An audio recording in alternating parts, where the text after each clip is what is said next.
As the world struggles with the COVID-19 pandemic, is the SARS CoV-2 virus transmission airborne, or is it only through droplets at close quarters? Scientists from the Council for Scientific and Industrial Research have done experimentation to prove that the SARS CoV-2 virus can be transmitted as an airborne infection. The virus is a very small, tiny entity, I mean, it's a few tens of nanometers. That the possibility of actually airborne is much more, and I actually explain to people what it means that virus is entrapped in particles and all. This particular instrument is used for checking and sampling the air. And it is a very simple instrument. It sucks air into it from here. There is a membrane here which captures all the air, and what we do every day, we take the filter out, take the filter to the lab, and then test for the virus. On this episode of Life and Science with Pallav Bagla, a close look at how SARS-CoV-2 virus is transmitted and whether airborne transmission is really happening.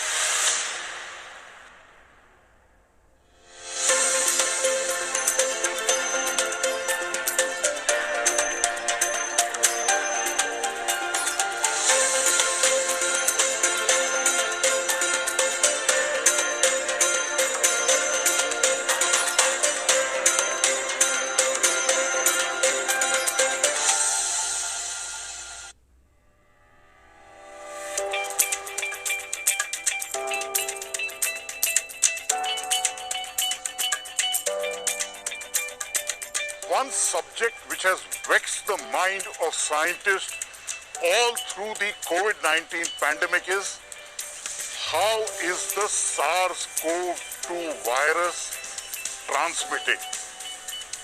One understanding was that it was person to person through droplets. But is it airborne? And if it is airborne, then the dynamics of the pandemic changes. To explain to us whether the virus is airborne or not, and how should buildings be ventilated, we have with us today Dr. Shekhar Mande. Dr. Mande is a structural biologist and one of the early people in the whole world who said that the SARS-CoV-2 virus is probably airborne. Dr. Mande, thanks a lot for speaking to us. We are currently outdoors. We are at a distance. Both of us are wearing masks. This is probably the safest way to survive from COVID-19. What is the current understanding on the transmission of the SARS-CoV-2 virus? So currently the world has come to believe that it's essentially spread through respiration and through the particles that we emit when we speak, and another person inhales those, is essentially through that. That's the current understanding. But how, through droplets, to what distance? That's right. So essentially through this is semantics. Respiratory droplets, droplet nuclei, these are all semantics. But for common people, when we speak, we emit a lot of particles into air. Normally when we speak in our normal tone, about maybe 1,000 particles per minute or something. But when we speak more loudly, then that number goes up. When we sneeze, that number goes up even 10 times more, sneeze or cough or something, or when we sing. So essentially, whenever any person speaks, we emit, a lot of things, exhaling these kind of droplets into air, and they have encapsulated pathogens if we have an infection in the upper respiratory tract. It happens to many other diseases as well. For example, influenza, the same thing happens, and therefore they are essentially transmitted from person to person through respiration. But you also gave the theory of it being airborne. We'll talk about that a little later. What is the current understanding? Which masks are good for most people to try and avoid getting a SARS CoV-2 infection? As I said, most of the world has come to believe that it's airborne, and one very effective way of not contacting the virus is wearing masks, and masks can even be homemade. 2 or 3 layer mask at home, a 3-layer mask is sufficient to actually give you very heavy protection. So maybe as much as 80 to 90% probability actually comes down by wearing mask. Mask should be of course worn very correctly, as you and I are doing. It should not be taken off while speaking, and you should not actually keep playing with the mask. So what you see here is completely covered mask on all sides, and yet I am able to speak. So if this kind of a mask is worn, it reduces significantly the probability of, if I am infected, I being able to transmit the virus to another person. If I am not infected, I being able to actually inhale those particles and all. So, and what is the safe distance? You're a scientist, you've studied this carefully, especially the transmission. What is the current understanding? The Prime Minister says 2 gaj. Is that what it should be, or more or less? the safe distance also depends upon the airflow in a place and all. Okay. We are in the open, and as you see that actually is a very nice airflow. So at this stage we can even come close as much as 1 or 2 feet away from each other, because the air is flowing all the time. In a closed room, when the air is standstill and the particles tend to hang in space, and when I speak, the particles can reach up to something like a meter or 2 away from me, and they will keep remain suspended there. And therefore people say कि 2 गज की दूरी वगैरह जो कहते हैं, so that's essentially because particle remains suspended in that particular area as I speak. But in open air, because the particle get dissipated very soon because of the air and all, the concentration of particle reaching another person from one person to another is significantly low in place like this. And like you rightly said, the real trouble lies indoors, and that is where most COVID patients have to spend their time.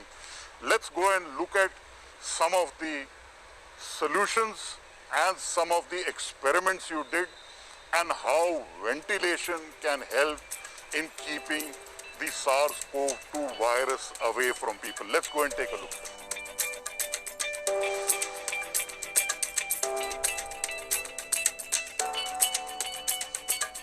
We are now indoors, and for SARS CoV-2 transmission, outdoor and indoor is very different. Dr. Mande, what are the challenges when one is indoors and wants to avoid infection by the COVID-19 pandemic or the SARS CoV-2 virus? There are 2 principal challenges. Number 1, as we believe the virus is airborne, to make sure that the air is not standstill in a room, so that the particles don't remain suspended in air for a long time. So that's number 1. So how do we actually manage ventilation in a place that the air is sucked out of the room all the time and fresh air is brought in? That's number 1 challenge. Number 2 challenge is actually how does the air that comes in, like from AC ducts or something, how it is sanitized, so that the air that comes in is fresh and pure air, free of living virus. So they are the 2 challenges that actually we have in making sure that indoor it doesn't lead to spread of the virus. How did you first come to realize that there is airborne transmission? See, it's not a realization of something. It's very simple, because the virus is a very small, tiny entity, I mean a few tens of nanometers, and obviously it is entrapped when we speak in these particles, what you may call droplet nuclei or whatever, and when you sneeze you emit so many of them. Obviously virus is going to get entrapped in them, and another person breathing them in will get infected. Now what people believed in the early days, that some of the larger droplets, they also settle on surfaces, and on the surfaces then virus would remain viable, and another person touching and putting the nose, hand in the nose, fingers in the nose or mouth might be potential way of transmission. But obviously it's very obvious that the more probability is actually people inhaling and exhaling than actually touching the surface. It's a simple matter of probability. So I wrote a blog last year, about a year ago, on which is in June 2020. Something around that.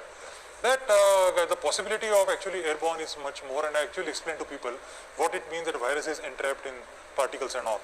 And after that, we set up experiments in our labs to prove this particular concept. So we actually did experiment in 2 different labs. One is the Institute of Microbial Technology in Chandigarh, and the other is Center for Cellular and Molecular Biology in Hyderabad. And they worked very closely with hospitals in their neighborhood, and then they set up experiment to find out whether the virus is really airborne or not. Now, is it correct that the virus can be airborne to about 10 meters? In a sense, if somebody is singing or if you sneeze hard, indeed the particles can travel further off distances. But as you must recognize that the density of this particle entrapped virus actually automatically drops down as inverse square of the distance or inverse cube of the distance as you go far off. So at 10 meters and all, there will be very few particles which are virus. Closer to a person, the density will be more. We saw how outdoors were different and indoors are different for the transmission. Let's now go and take a look at a conference room and also how scientists from CSIR tested whether the virus is airborne or not. Let's go.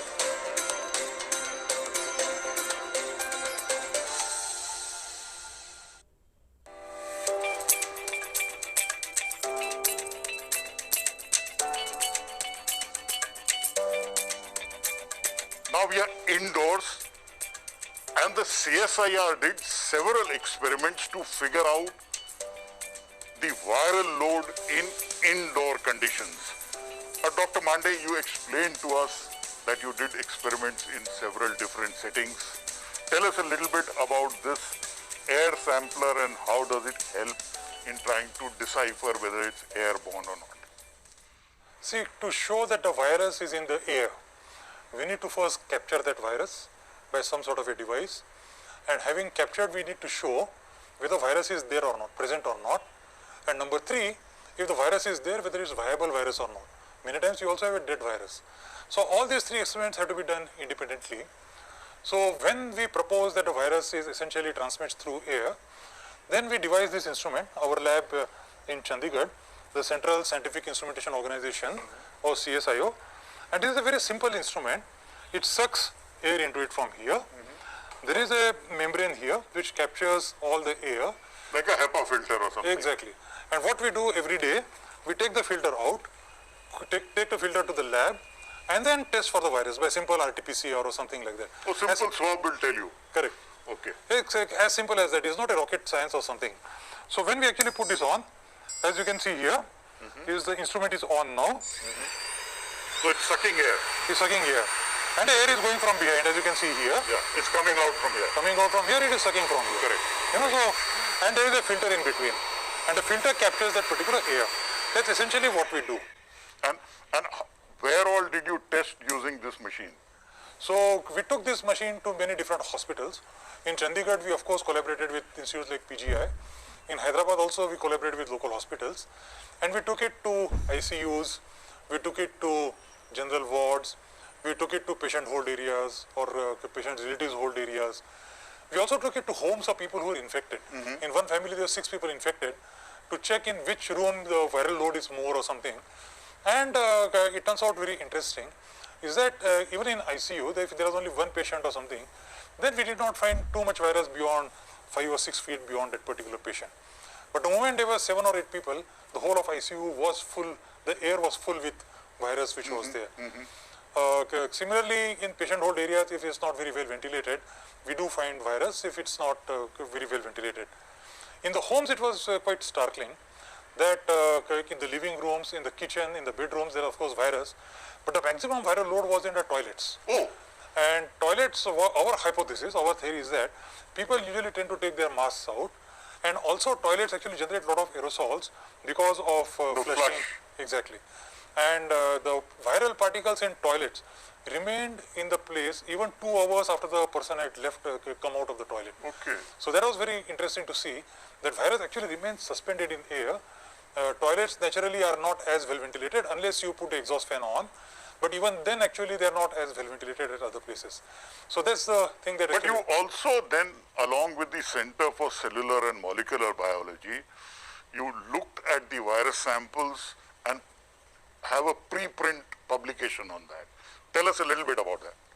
So this, when we did air sampling in different places, then we of course did publish it. One of the things also in people's houses we did, that somebody was speaking on the phone, we could actually find virus at something like 10 or 15 feet also away, because that person was speaking very loudly. And somebody not speaking, then there is less or something. And all these results combined together, we have put it in a preprint, and this is about to be published now, this particular work. It's a collaboration between 3 different institutes. CSIO has made the equipment, and then Institute of Microbial Technology, Chandigarh, and Center for Cellular and Molecular Biology, Hyderabad. They collaborated and have done this analysis. And you really found virus particles which were viable and which could infect when you checked with the air sampler using airborne transmission? Yes, they do indeed. In this instrument, of course, you can't do it. Here, we'll not be able to answer the question whether the virus is viable or not. But you can do on the Other instrument, because this is captured on a gelatin paper, which naturally inactivates the virus. But we have other kind of experiment in which the virus is taken out and put in a solution, and there we do indeed find that virus is viable in the air. most people in the world were not willing to believe that the SARS CoV-2 virus is airborne. How difficult was it for you to do these experiments and then to try and convince, because even now the WHO and the CDC is also talking about airborne transmission, which they were not talking earlier. No, I mean, in science we always do experiments and try to prove our point. We had a conviction that the dominant mode of transmission is through air and not through contaminated surfaces like this. That's we always believed that from beginning, and the experiment was essentially set up to prove or disprove that hypothesis. Now let's take a look at how ventilation could help.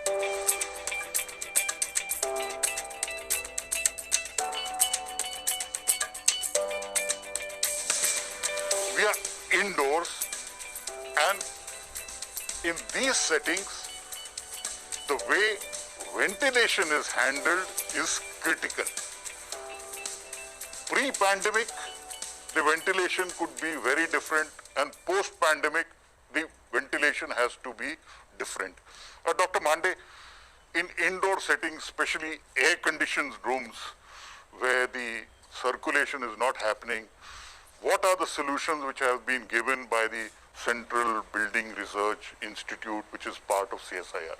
So what the CBR has done is they have done very extensive what we call as computational fluid dynamics analysis to monitor how the flow in a closed room is like, especially in the closed rooms with fans on, with AC on and things like that. And essentially it turns out that the better the ventilation, more air that you circulate in the room, that's better. For example, in AC ducts, how much air, fresh air do we mix before it comes into the room, and how much do we circulate back again?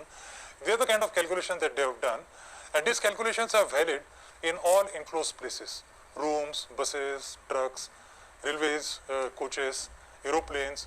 Everywhere there is a people sitting and a place is enclosed, this kind of calculations are valid there. And the best case scenario, of course, is to have a well ventilated place. You know, so for example, in this room, if we go ahead and see this room, to keep it well ventilated, the good thing would be to actually open the window and make it better ventilated, you know, something like this. If the window is open, then the more the air actually goes out. So there would be a circulation so that the virus doesn't stay in the air. Exactly. Is that the main purpose? Absolutely right. So air keeps circulating, and the particles carrying the virus, they go out and they dissipate very quickly.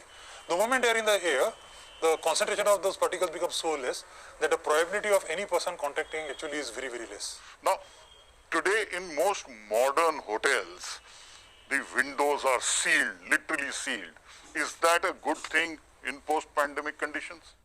So good and bad is difficult to say, but if the room is sealed, we would definitely recommend that the way air is circulated through AC ducts and all, that air be treated correctly. But as far as possible, keep the place as well ventilated with the windows open as possible. Let's take a look by placing a little agarbatti and seeing how the air is being circulated. So this is a little simple agarbatti, a live experiment. We take this close to the window and let's see how the air is moving through the smoke. So the air is in fact coming in. Is that a good way or is that not a good way? No, no, because the door is open. Okay. So even if it comes in, I mean, there's a cross ventilation, so it will actually go out at some point of time. So either it has to flow from this direction to that direction or that direction to this direction. Sure. Opening the window essentially ensures that there is cross ventilation in the room and the air doesn't stand still. Sure. If I close the window, then the air actually would stand still in the room. Now, you also have solutions where you cannot open doors and windows. We will take a look at that.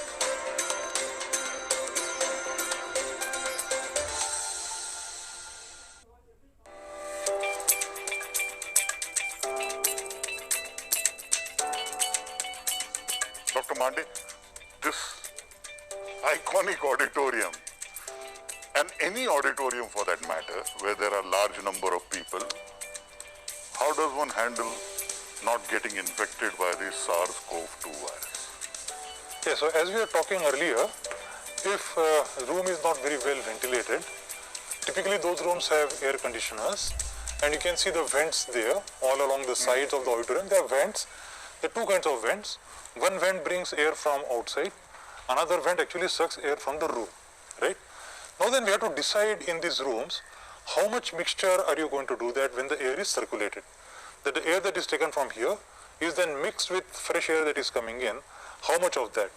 And we have prepared guidelines for those, in what kind of places, how much mixture of air should be there. This is number one. Number two, how much air is being blown into the room. We go to that single point source which is behind this auditorium. Air actually is blown into the room from a fan, which is a very big fan, and then it gets split and then it goes around the auditorium. What you see here is actually split there and goes from both the sides like this. So if you treat the air at the source before it comes in with certain things, for example in this case, the most effective way of treating the air is UV. Because UV kills all, Which is ultraviolet radiation. ultraviolet radiation that kills all viruses, bacteria, fungi and all. So that's what exactly we do there. But it will depend upon how much UV you want to use, how much power, because that will be determined by the airflow. So we do these calculations based on the airflow and how much UV is required to kill all the viruses, and then we install the UV inside the duct. Before we go and see that, what should be the solutions for new buildings? See, old buildings you can retrofit some things, but new buildings which are coming up, what should be the points which people need to take in account? So for all the new buildings, we would recommend that the guidelines prepared by the Central Building Research Institute, Roorkee, which is our CSIR constituent laboratory, they be followed very well, because they actually tell you how the ventilation has to be managed in a room. So I would like to suggest all the architects in the country to actually look at the CBRI ventilation guidelines and construct any rooms or closed places only according to that particular guideline. And if the rooms are completely closed, then at least have the provision for sanitizing the air before it enters the room. That means the kind of architecture which was there for ventilation before the pandemic needs to change. Absolutely right. In fact, it will not only help us in bringing the COVID incidence down, but there are many other airborne infections. One of the most prominent ones, of course, is tuberculosis. We know that in India, tuberculosis is actually a very ravaging disease. And all those diseases which are airborne, hopefully, their incidence will come down if we follow properly all the guidelines of ventilation and all. Let's go and see the ultraviolet radiation solutions.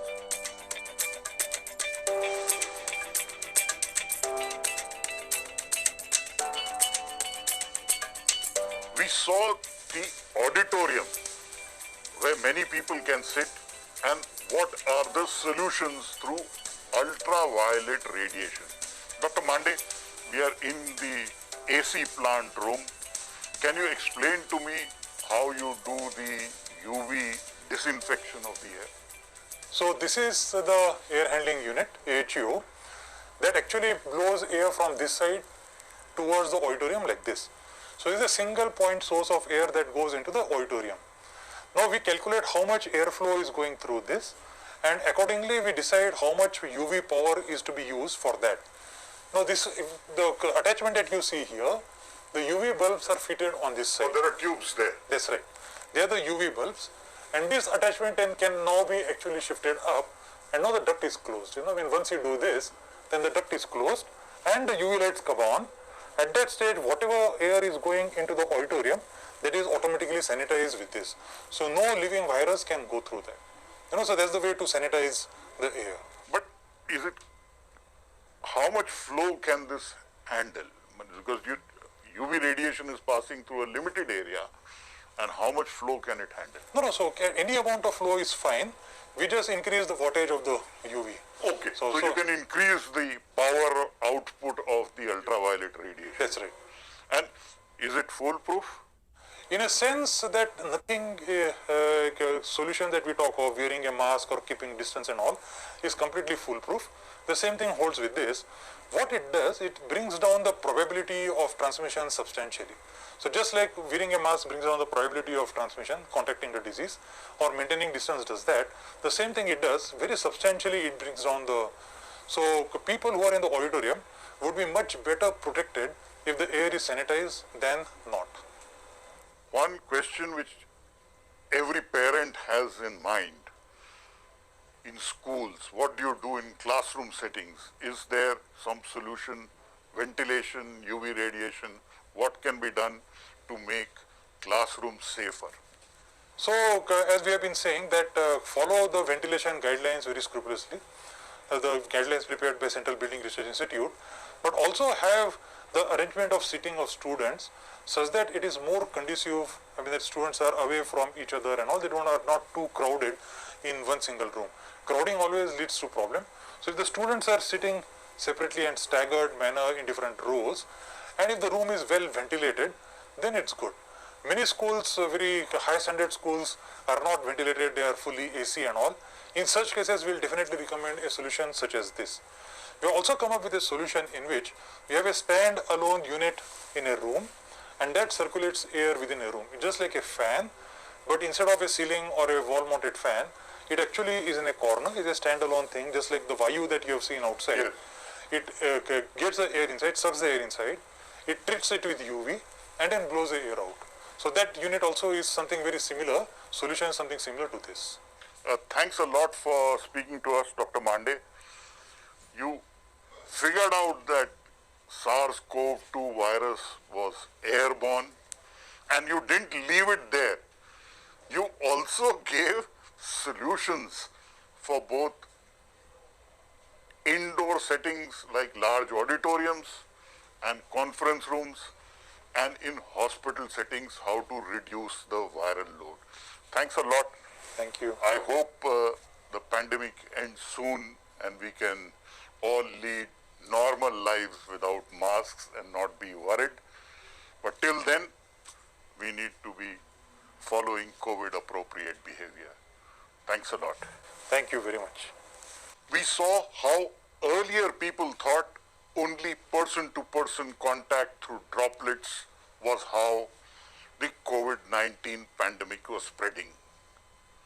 That the SARS CoV-2 virus can also be transmitted through the airborne route was found by scientists of the Council of Scientific and Industrial Research. And the solution also emerged from scientists of the CSIR. So identification of the problem and solution being provided all emerged from India's largest civilian research agency.